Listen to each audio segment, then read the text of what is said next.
Stock में लगा upper circuit, Shankar Sharma का बड़ा दाव। Hi, this is Dev and watching traders diary. और आज हम बात करने वाले हैं ब्रैडकॉम ग्रुप स्टॉक के ऊपर। बोनस में सिर्फ 4 दिन बाकी। अब कहां जाने वाला है शेयर?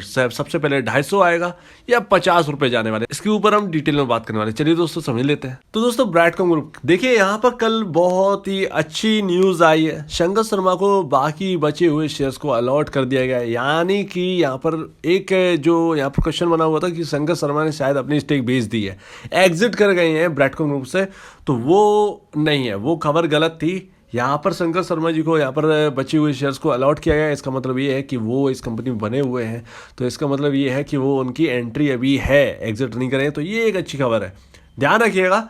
बस हमें इंतजार रहेगा उस फॉरेंसिक रिपोर्ट के लिए, जो कि आनी अच्छी है, हमको पता है अच्छी आएगी, लेकिन एक बार आ जाए, ठीक है ना। तो अभी यहाँ पर क्या है 92.65, लेकिन जो चार्ट पर जैसा कि मैंने आपको दिखाया था, वो गैप अभी भरा नहीं है, इस चीज़ का ध्यान रखिएगा। लेकिन हम वो बात बाद में करेंगे। लेकिन अभी यहाँ पर जो क्या चल रहा है अभी हम समझते हैं। बहुत ही अच्छा यहाँ पर जो है पॉजिटिव रेस्पॉन्स मिला है। तो दोस्तों यहाँ पर अपर सर्किट, आज सबसे बढ़िया बात ये है कि अपर सर्किट जो है वो ओपन नहीं हुआ है, ठीक है ना। अपर सर्किट ओपन नहीं हुआ है। और आज शेयर्स की ट्रेडिंग क्वांटिटी देखिए, बहुत ही बड़ी ह्यूज क्वांटिटी है। 46,19,819 शेयर्स में काम हो चुका है। और उसी इतने नंबर ऑफ शेयर्स में अगर 3 बजे के हिसाब से देखें तो 41,17,413 शेयर्स, 91.60% के आसपास की जो डिलीवरी है वो यहाँ पर डिलीवरी क्वांटिटी में गए। यानी ट्रेडिंग नहीं हुई है, इन्वेस्टमेंट ज़्यादा हुआ है। ऑब्वियसली बात है, यहाँ पर अपर सर्किट है तो यहाँ पर इन्वेस्टमेंट ही होगा। लेकिन आज सबसे बढ़िया ह्यूज क्वांटिटी यहाँ पर डली है पेंडिंग खरीदने के लिए। जैसा कि मैंने कल की वीडियो में आपको बताया था कि यहाँ पर ना सस्ता हो चुका है बहुत ज़्यादा, तो कोई ना कोई यहाँ पर रिस्क लेना ज़रूर चाहेगा, तो उनको अब रिवॉर्ड शायद यहाँ पर मिलता हुआ दिखाई देगा। कोई अगर लेता है और उसके जगह यहाँ पर जो है फॉरेंसिक ऑडिट रिपोर्ट जो है वो पॉजिटिव आ गई, अच्छी आ गई, तो यहाँ पर जो है उनको टेंशन नहीं होगी उन लोगों को भीड़ में लगने की। तो वही चीज़ है, अब ये भीड़ है और जिन्होंने दम दिखा के शायद यहाँ पर ले लिया है वो भैया राजा है, इस वक्त राजा है। अब फॉरेंसिक रिपोर्ट अगर और अच्छी आ जाए ऑडिट की तो फिर तो मज़े मज़े। तो यहाँ पर सबसे सस्ता शेयर आपने लिया है, ध्यान रखिएगा। तो दोस्तों यहाँ पर देखिए, मैं एक बार और बता देता हूँ। यहाँ पर 11,126 करोड़ रुपए का मार्केट कैप अब पहुँच गया है। 10,000 करोड़ के नीचे स्लिप हो गए थे। यहाँ पर ना अब सब कुछ ठीक होते हुए दिखाई दे रहा है, लेकिन अभी भी कुछ डाउट है। लेकिन उससे पहले आज अगर किसी ने शेयर लिया है और वो पहली बार है ब्रैडकॉम ग्रुप में, तो मैं आज आपको फिर से बता देता हूँ, ये सबको जानना जरूरी है।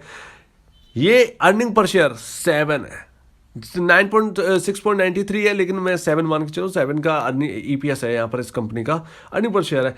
पी रेशियो 13.25 है। अभी जो उछाल आया ना वो 13.25 पर आ चुका है। तो यहाँ पर ध्यान रखिएगा, जितना सस्ता था अब यहाँ पर जो है बहुत ज़्यादा सस्ता आपको शेयर मिल गया है।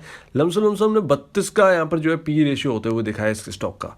और इंडस्ट्री 33.88 है। बुक वैल्यू पर शेयर 39.17 है, जिसके बारे में मैंने कल आपको बताया ही था।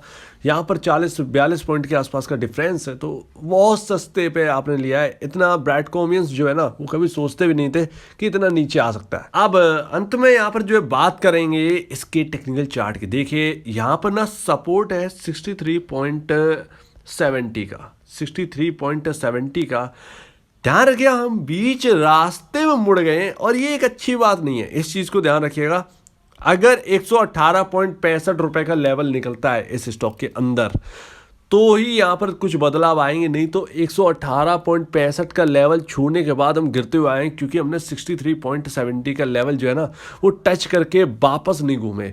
और वहाँ से वापस घूमना ज़रूरी था, क्योंकि वहाँ से फ्रेश जो है ना फिर अपमूव मिलता। बीच रास्ते से ना, जैसे हम लोग घर से निकलते बीच रास्ते से वापस आ जाते, तो वो चीज़ ऐसे ही स्टॉक ने किया है। बीच रास्ते से नहीं निकलना था। लेकिन यहाँ पर जो खबर आई थी, खबर अच्छी थी, यहाँ पर पॉजिटिविटी बन गई, जिन्होंने लेना था ले लिया, ठीक है ना। तो ध्यान रखिएगा। लेकिन अभी भी यहाँ पर सब कुछ ठीक नहीं है। फिलहाल यहाँ पर जो है जो खरीदारी हुई है वो एक अच्छी बात है, लेकिन चार्ट के हिसाब से ना वो ठीक नहीं है। 63.70 पर आएगा तो वहाँ पर सपोर्ट लेकर जब वो ऊपर जाएगा तो वो फ्रेश बाइंग होगी। ध्यान रखिएगा इस चीज़ को, बीच रास्ते वाला ख़त्म हो जाएगा। चलिए जो भी है यहाँ पर वह देखना पड़ेगा। अभी भी सारी चीज़ें सही नहीं हुई हैं, साफ सी बात यह है। फॉरेंसिक ऑडिट जब तक नहीं आ जाती हमारी नज़रें उधरी हैं, तो जब वो बोलेगी रिपोर्ट तभी हमको कुछ अच्छा सुनने को मिलेगा, या जो भी है। तो उसका इंतज़ार करना ज़रूरी है। लेकिन हाँ, अभी जो है वो 63 रुपये 70 पैसे पे सपोर्ट है, वहाँ को छुआ नहीं है, स्टॉक बीच में घूम गया है 118.65 पे ना, बहुत ही एक रेजिस्टेंस बन गया। तो ध्यान रखिएगा इस चीज़ को, 118.65 पे जाते हैं तो वहाँ से धक्का खा के जो है नीचे आ जाएंगे। बात की बात मैं ये और पूरा कर दूं कि जिसको बोनस के लिए कुछ डाउट है, तो मैं बोनस का मैं आपको बता देता हूं कि बोनस ना अगर आपके पास 14 तारीख तक यानी मंडे, क्योंकि आज है 10 तारीख, 10 मार्च, 11 मार्च को फ्राइडे है, आपने अगर 11 मार्च को कर लिया कोई दिक्कत नहीं है, 12 मार्च को सैटरडे और 13 मार्च की छुट्टी है, ठीक ना, संडे तक की छुट्टी है। 14 मार्च को जब हम ओपन होंगे तो सिर्फ और सिर्फ वही दिन है शेयर खरीदने के लिए, क्योंकि 15 मार्च को ना वो डिलीवरेबल क्वांटिटी में जाएंगे 14 मार्च वालों के। तो और अगर आप 15 मार्च को खरीदेंगे तो वो 16 तारीख को डिलीवरेबल क्वांटिटी में जो है वो जाएंगे इंट्राडे से हट के।